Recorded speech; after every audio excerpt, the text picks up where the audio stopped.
Olá, pessoal. Vamos a mais uma aula de geografia nessa época de pandemia. Tá meio difícil, mas vamos lá. Geografia, vamos dar continuidade àquela matéria do primeiro bimestre que nós estávamos vendo. Vamos falar sobre a formação do mundo capitalista. Hoje está tendo muita confusão esse negócio de esquerda e direita. O que é capitalismo, o que é comunismo, o que é socialismo. Nós vamos falar mais ou menos o conceito, quando foi que começou essa mentalidade capitalista no mundo, que hoje são chamadas de extrema direita, mas vocês vão ver, vamos falar do histórico, e nós vamos ver no final o que vocês acham. Vamos lá. Com o capitalismo, pessoal, eu passei para vocês a história dos fenícios dessa aula, falando dos grandes navegadores que eles eram, toda a parte mercantilista que vendeu os produtos deles, produzir e vender, ganhar dinheiro, lá vem bem de antes. Quando nós chegamos na época do Império Romano, toda a mentalidade das cidades estava voltada para o Império, tá? Tipo assim, conseguir o maior número de colônias e também vender os seus produtos. Então, o desenvolvimento do comércio entre os séculos XIII e século XV impulsionou o crescimento das cidades. O que acontecia? Todos os comerciantes pegavam aqueles produtos deles e iam vender nas cidades para ganhar dinheiro. Então, só que eles produziam o excedente, que é o que sobra. Eles produzem para eles, para o sustento deles, e produzia mais. E nessa sobra você leva para as cidades para vender. Então essas cidades, elas acabaram crescendo. Diversas cidades começaram a crescer, porque aumentou muito o comercial, principalmente formadas na época do Império Romano. Nessas cidades ocorriam as feiras. Cada comerciante, cada produtor levava os seus negócios para vender nessas feiras. E as feiras ficavam grandes. Tá? Começaram a ficar lotado e começou a desenvolver as cidades. As cidades começaram a crescer, dando origem a centros urbanos, crescendo, tudo por causa do comércio. Na cidade, em expansão, houve a formação de um novo grupo, que todos esses comerciantes, pegando o excedente deles, tudo que está sobrando, cada um vai nas cidades e vendem, eles começam a ganhar dinheiro e começam a ficar ricos. Então, eles ficaram conhecidos como um novo grupo social, porque está ganhando muito dinheiro. Então, começaram a ser denominados de burguesia.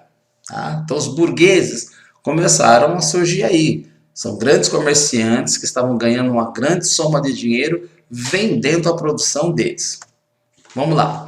Então, o que seria a burguesia? Que eu estou falando para vocês. São ricos comerciantes e eles se tornaram um grupo dominante, que tem dinheiro, os dominam, quem tem dinheiro manda. Levam todos os excedentes dele, pegam, vendem a preços exorbitantes, tá? Porque você tem um custo. O custo daquilo, você gastou tanto para aquilo. Para você vender e ganhar dinheiro, você não pode vender pelo preço que você teve o custo. E também não vai vender só pelo dobro.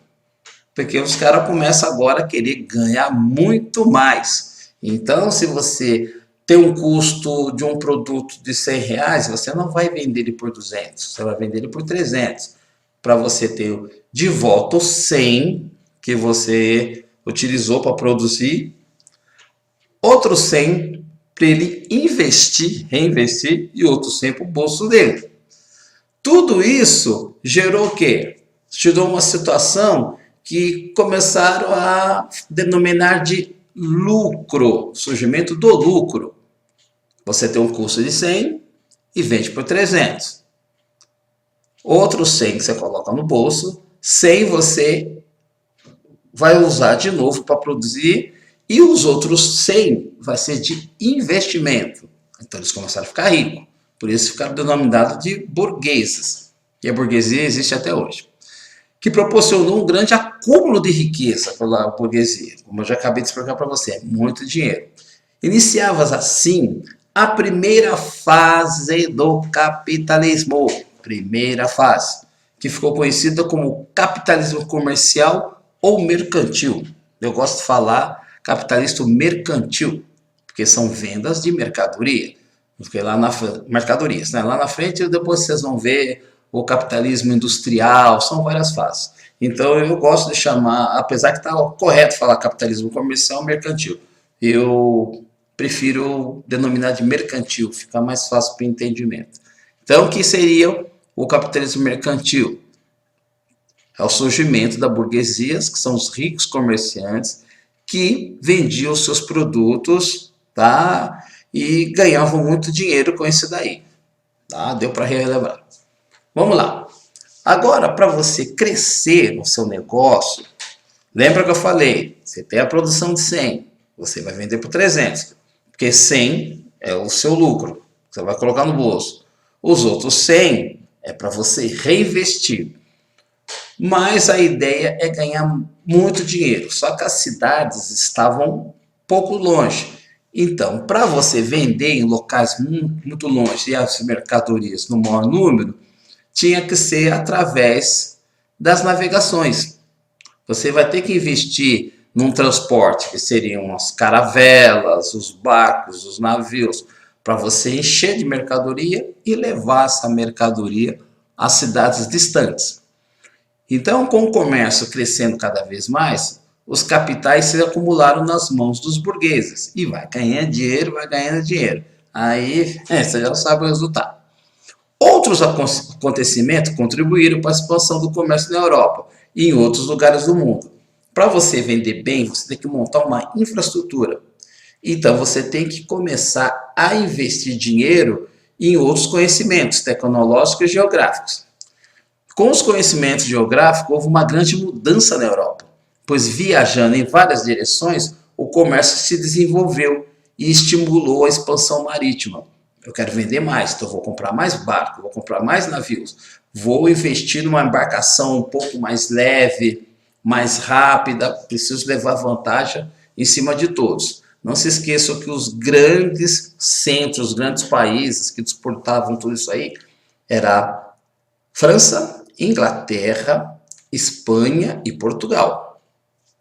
As quatro nações que no capitalismo mercantil foram as que mais se desenvolveram. Só que você precisa de mercado consumidor. Quem é que vai comprar os seus produtos? Então você tem que arrumar um local onde aquele seu produto vai ter uma boa aceitação, senão não adianta. Você vai produzir e não vai vender nada. Então o negócio é o seguinte, o que aconteceu? Tiveram que investir em embarcações para poder levar, para eles poderem levar os produtos deles quanto mais longe e maior volume e maior a riqueza, maior o acúmulo de dinheiro. Então, em fins do século XIII, os europeus aperfeiçoaram suas cartas náuticas, porque eles tinham que fazer uns mapas, tá, corretos para definir as melhores rotas, para chegar mais rápido nos lugares e voltar mais rápido. E não se esqueça o detalhe que tinha os ladrões naquela época no mar, que eram chamados de piratas. Então tinham que criar toda essa infraestrutura para poder preservar o vestimento dele, tá? Para não perder. Então o que aconteceu? Começaram a ser produzidos mapas que representavam sobretudo a costa dos continentes e que traziam rotas de viagem traçadas com linhas no próprio mapa. Então o que acontece? No século XIV, os árabes levaram para a Europa vários instrumentos que utilizavam na navegação. Isso vai mudar bastante, tá? Mas vai mudar bastante essa época das navegações, vão ganhar muita mobilidade e diminuir os riscos e os custos. Porque com os árabes, eles mostraram o que seria a bússola. A bússola, o astrolábio e o quadrante, que nós vamos ver daqui a pouco. Invenção chinesa, a bússola permitia a definição de rumos em alto mar. Tá? Então, a bússola foi o grande divisor de águas nisso daí. Porque com a bússola, você começa a traçar rumos, né? Não sei se vocês lembram, mas a bússola sempre aponta para o norte. Então, nós vamos estar falando daqui a pouquinho aí. Vamos no próximo slide aqui. Vamos lá. Então, eu coloquei aqui um desenho de uma bússola. Então, vocês estão vendo essa agulha no meio. São seu magnetismo, né, que a agulha sempre aponta para o norte. Então, se você estiver no mar, no meio da floresta, seja de onde for, você vai pegar a bússola, você vai olhar, ela vai estar apontando para o norte. Se você tiver que ir para o sul, você vai tomar o rumo completamente diferente. Então, a bússola, por isso que as pessoas falam, meu, eu preciso de alguma coisa, eu preciso de um norte. O norte é um ponto, né? É um ponto para você poder chegar ao seu destino. Vamos lá. Além da bússola, lembra que eu falei para vocês? O astrolábio. O astrolábio é um instrumento usado para medir a altura dos astros. Tá? Então você pode ver que é um aparelhinho de 180 graus. Tá? Aí com isso você vai medir a altura, o astrolábio. Então vai ajudar muitos navegantes. Outro instrumento era o quadrante. O quadrante também ele era usado para determinar a altura também dos astros, mas acima do horizonte. Se vocês derem uma olhadinha, o quadrante, vocês estão vendo um desenho antigo de um navegador usando o quadrante. O quadrante, você conseguir, é 90 graus, né? Tá? Se você dividir tudo, é tudo em quartos, por isso que chama quadrante. Um quadrante, 90 graus. E esse aparelhinho media essa altura. Então, com essas tecnologias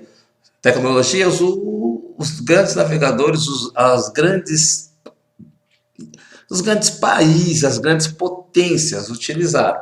Não se esqueça que eu falei: Inglaterra, França, Espanha e Portugal. Então todo mundo quer aumentar os seus domínios. Quanto mais vender, a concorrência, né? Isso faz com que os países invistam nessas tecnologias da época. Hoje em dia isso aí não é novidade para ninguém, mas naquela época foi um grande avanço tecnológico. Como estamos falando em avanço tecnológico, teve as inovações. Então, no século XV, os portugueses desenvolveram a caravela. Isso aí vai fazer uma diferença enorme. Por quê? A caravela era uma embarcação leve e ágil. Através das caravelas, os portugueses conseguiam se deslocar, vão nos lugares e voltavam muito mais rápido que as outras potências da época, né? A caravela ela vinha com velas triangulares que possibilitava a navegação sem o vento a favor. Uma grande conquista na época. Então os portugueses se lançaram. Eles queriam vender os produtos deles lá para as Índias, onde eles estavam vendendo bem. Os espanhóis também vendendo para as Índias, e devido às cruzadas, lá, as guerras que tiveram lá, eles tiveram que tentar todos procurar um novo caminho para as Índias. Por isso que nós vamos vir vou estar falando com vocês, os próximos grandes navegadores, que nessa busca de caminho para as Índias, buscar um novo mercado consumidor, vocês vão ver que vão surgir alguns navegantes que vão ficar famosos. Os portugueses, com grande domínio das técnicas de navegação, chegaram então às ilhas do Açores, da Madeira e de Cabo Verde, e alcançaram o sul da África. Eles começaram a expandir. Os espanhóis, vamos atrás. Então o que aconteceu? Os espanhóis começaram a contratar navegadores experientes para estar trabalhando com eles, para poder nessa corrida ganhar dos portugueses, ganhar dos ingleses e dos franceses. Então o que a Espanha vai fazer? A Espanha vai contratar um navegador italiano chamado Cristóvão Colombo. E o Cristóvão Colombo, a serviço da Espanha, o que ele fez? Ele pegou uma embarcações e tinha o objetivo de também chegar às Índias. Cristóvão Colombo, Vasco da Gama, grandes navegadores. O que acontece? Cristóvão Colombo, com a sua esquadra, tomaram um rumo diferente. Tá? Na realidade, se perderam um pouco. Tinha algumas ideias já de terras, mas ele acabou, a serviço da Espanha, ele acabou atingindo as Antilhas também, na América Central. Então, eles começaram a ver os navegadores juntos. Olha, nós não chegamos nas ilhas. Nós chegamos numa terra nova. Tá? Aí tinha um navegador junto com Cristóvão Colombo chamado Américo Vespúcio. E o Américo Vespúcio, nos levantamentos, olhando as cartas, os mapas, direitinho, chegou à conclusão que era a Terra Nova, um mundo novo. Então vamos batizar essas terras novas. Américo Vespúcio, você já sabe, né? Aula de história. Então vou dar o nome de América. Só que em 1500, os portugueses também já sabiam, já as notícias correm, descobriram terras novas. E os portugueses já tinham certeza dessas terras um pouquinho para baixo, mais para o sul. Por isso que é muito questionado hoje se o Brasil ele foi descoberto ou ele foi invadido, né? Então, só sei dizer para vocês que em 1500, uma esquadra portuguesa chegou à costa do atual território brasileiro, com Pedro Álvares Cabral. A posse, presta atenção, a posse, vocês já sabiam, certo? Tomar posse. A posse e a ocupação de novas terras representaram uma importante medida para a consolidação da política mercantilista. Então, com terras novas, um continente novo, nós vamos aumentar a política mercantilista. Os mercados vão aumentar. Os portugueses, quando aqui chegaram, o primeiro produto que eles viram, que eu vou falar, vamos ganhar muito dinheiro. Na costa brasileira tinha muito pau-brasil. E o pau-brasil tirava-se uma tinta, né, que eles usavam na indústria têxtil. Quer dizer, do pau-brasil se retirava esse corante, né? Então ganhavam muito dinheiro com isso daí. Aí começaram a explorar, quer ver ouro, vai ver todas as riquezas que tinham nas terras novas.